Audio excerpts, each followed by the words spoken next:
Gracias, Fran, muchas gracias. Incluso muchas gracias a Brita también, que se ha marchado, y a François por... No es la clausura, no es por haber venido a acompañarnos. Y yo creo que además habéis ilustrado muy bien el objetivo que perseguíamos.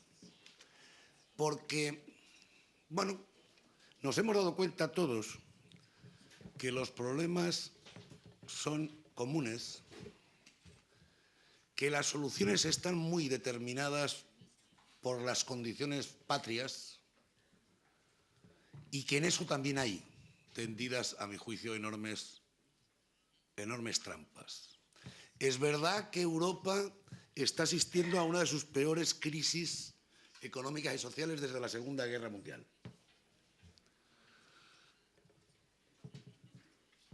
Pero también es verdad que es la primera vez desde entonces en donde la Europa social no sigue avanzando, no sigue mejorando, no sigue dotando a sus ciudadanos de una más y mejor calidad de seguridad, de proyección social, etcétera, etcétera. Al contrario, en un tiempo récord, a lo que hemos asistido es fundamentalmente a una eliminación, una especie de pandemia que ha hecho crecer la desigualdad en Europa y en España de manera espectacular. Y eso no puede ser una crisis económica al uso. Ni siquiera una crisis financiera. Es una crisis sistémica. Y lo único que a mi juicio diferencia su concreción en los distintos lugares, utilizando incluso la opinión pública, como decía bien Fran, de que estos son los manirrotos del sur y lo que tienen que hacer es sus deberes, no es más que porque un proyecto de esa naturaleza no se puede aplicar como si fuera un cartabón, echando reglas, porque la gente es distinta, viene de distintos lugares, porque los marcos legales son distintos, porque los niveles organizativos no son los mismos, porque incluso los colores políticos de los gobiernos se expresan de manera y, por tanto, no hace falta hacerlo todo de golpe. Por eso estamos asistiendo, yo creo, en este momento, bueno, desde estos últimos años estamos asistiendo a una genuina desigualdad de esta crisis financiera que es la pandemia de el aumento de las desigualdades en Europa, porque no se puede hacer en todos los sitios igual. Y en España ocurre un hecho absolutamente concreto, lo conocéis todos, por lo que hemos oído hablar, tanto a François como a Brita como a Frank. En el fondo las preocupaciones son muy parecidas, también los problemas, pero desde luego no lo han vivido de la misma manera que nosotros. Quizá porque la derecha española, la derecha que nos gobierna a nosotros, que también la derecha tiene diferencias, pues ha decidido de una manera absolutamente espectacular, porque es que además hasta me gusta el enunciado de mi parte, que es la crisis como excusa. De manera que tenemos una expresión genuina española de la crisis a la que nos estamos refiriendo, que parte de una campaña de denostación generalizada de las víctimas de esa propia crisis. Por vivir por encima de las posibilidades o por seguir insistiendo que solo el sector privado es el que puede proveer con garantías las necesidades más básicas de los ciudadanos y en todo caso ser el Estado el que acuda a donde ésta no pueda llegar. Y eso significa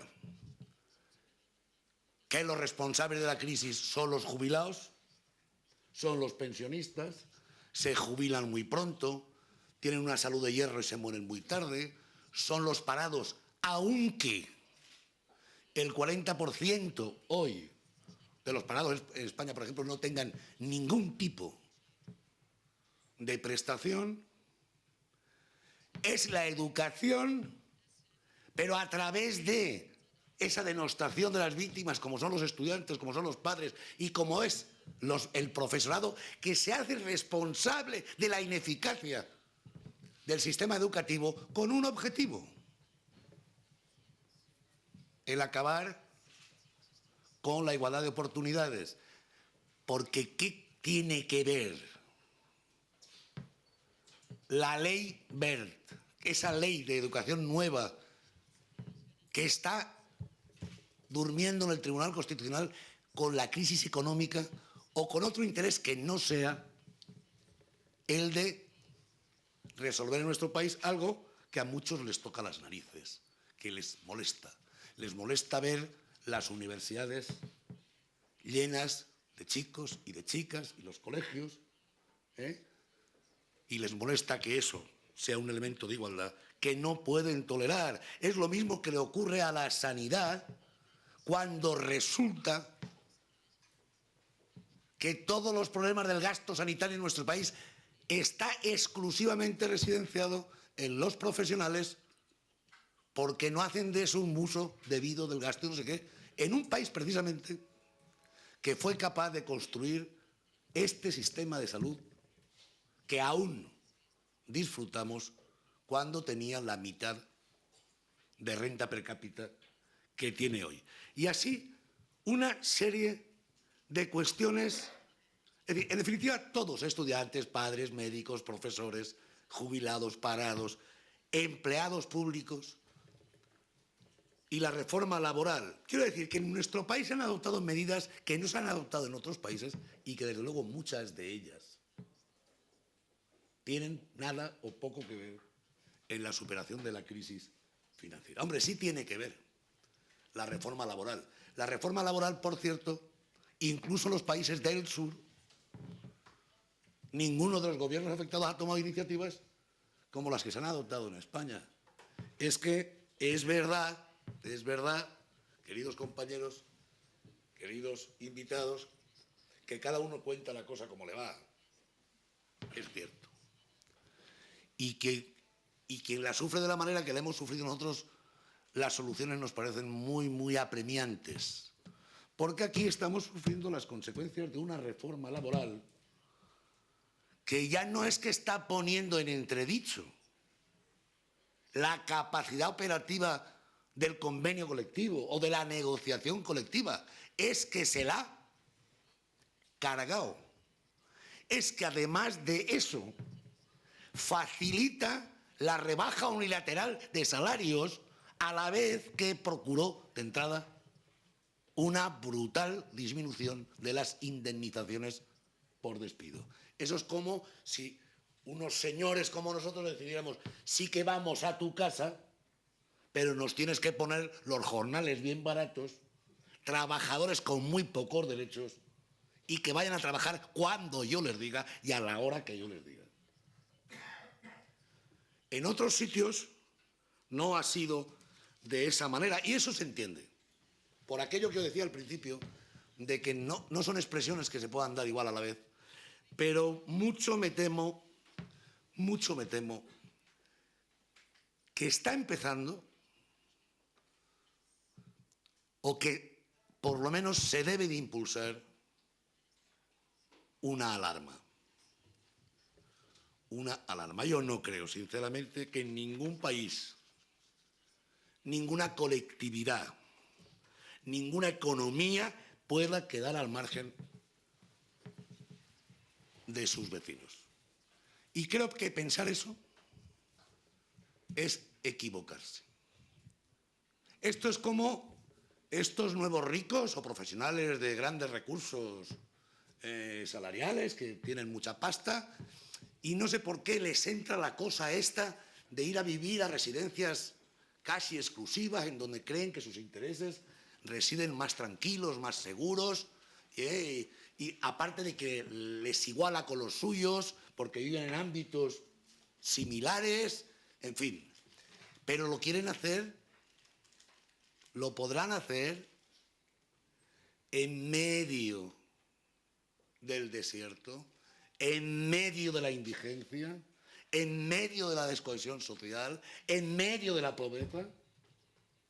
Yo creo que no. Y tú decías, Paquita, una cosa que me llamaba la atención. Sí, este es un acto sindical motivado fundamentalmente por la proximidad de las elecciones europeas, en donde nosotros no comparecemos, es cierto. Nosotros no nos presentamos a las elecciones.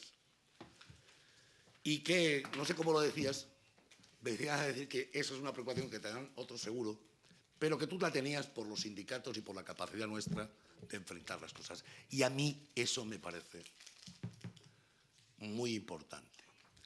Con esas dificultades que hemos apuntado todos, ¿no?, de que cada uno cuenta la feria, cómo le va, que nos encontramos más de una vez. Cuando Cándido se refirió esta mañana a cierta unanimidad en torno a no recuerdo qué iniciativa de la Confederación Europea de Sindicatos, pues yo me alegré. Pero no siempre se da eso. No se da siempre eso porque, por desgracia, también los trabajadores en ocasiones no saben distinguir que el banquero alemán es más amigo del banquero español que de sus compatriotas alemanes. Y yo soy más amigo de los trabajadores alemanes que de los banqueros alemanes. No, estaba hablando de Alemania. No me he confundido. Claro, igual que estoy con mucha gente de no sé dónde, por mucho que sea la señora Merkel o Alemania o España o la Iglesia Católica o la musulmana. Eso de generalizar no parece que sea de interés para los trabajadores en el mundo. Y yo creo que estas son ocasiones muy importantes. Yo estoy convencido de que las personas conscientes hoy, frente a estas elecciones del día 25 de marzo, saben lo que se juegan. Yo creo que al menos para la gente consciente, estas elecciones europeas, con todos esos inconvenientes y todos esos patrioterismos de cantina, yo creo que hay cierta historia. Me preocupa, por eso te recogí el guante, Paquita, y de repente me había cambiado. Me preocupa porque a mi juicio no está lo suficientemente sustentado que el movimiento sindical, y tiene una obligación de hacerlo, y cada día más apremiante, pueda responder a esos retos de una manera muy solvente. Desde luego, no tan solvente hoy como sus capacidades podrían procurar si fuéramos capaces poco a poco, y con posiciones claras y concretas, haciendo además lo propio en nuestros países con aquellos que nos piden los votos, como hoy estas dos formaciones políticas que han venido, o como las no sé qué, para saber que esta, como decía Frank, es la Europa que no queremos. No es que no queremos Europa, lo que queremos es una Europa diferente. Porque a mí me molesta tanto, en la Europa que yo quiero vivir como trabajador y como empleado público, aquella Europa que jalea las medidas y las reformas económicas que plantea el gobierno del Partido Popular en España, y viva, y qué bien vais, y vais a saliros del mapa, y viva la reforma laboral, y viva la reducción de las pensiones, y viva la no sé qué, pero que se callan y no les importa nada un retroceso evidente en materia de los derechos sociales en nuestro país, que no les importa nada ni abren la boca con un más que evidente retroceso en materia de derechos democráticos. Cuando no abren la boca, si en este país sí o no se ha metido un rejón de muerte al derecho a la negociación colectiva, a los sindicatos, o si en este país, que es un país de la Unión Europea, se puede tolerar una ley del aborto como la que nos quieren imponer estos señores del Grupo Popular. A eso no dicen nada. Y eso me obliga a responder que hacen bien. Y hacen bien porque defienden sus intereses. Los que no lo hacemos bien somos los que no defendemos los nuestros. Y como esto es un conflicto de intereses, y como la correlación de fuerzas es tan precaria, corresponde a los sindicatos y de manera muy, a mi juicio, muy clara y muy concreta, ese rearme. Yo creo que estas elecciones europeas tienen un antes y un después, de verdad. Confío en que seamos capaces de movilizar a aquella gente que está convencida, no porque tiene un programa electoral delante que es la maravilla, no, sino porque sepa que en todo caso las cosas aún pueden ser peores y quieren darle un giro y un cambio, y yo creo que en eso estamos comprometidos, y por lo que he podido comprobar, por lo que hemos podido comprobar, esa es una preocupación que no es solo nuestra, que no es solo de la UGT, que es de los compañeros de Alemania, de los compañeros de Francia, de los compañeros de Suecia y de cualquier, seguro, otros compañeros del ámbito al que nos referimos que estuvieran hoy aquí. Yo, que tengo que clausurar, pues lo hago ya sin dejar de usar mi turno de palabra, deciros a Brita, que se ha ido, a ti, François, a ti, Frank, que os estamos muy agradecidos de que hayáis compartido esta jornada con nosotros. A mi gente, como no, creo que habéis cumplido con creces y espero que esto haya servido para bien y, en todo caso, en esta especie de internacionalismo casero que estamos inaugurando, pues que contéis con nosotros también para todo lo que gustéis. Muchas gracias y buena suerte.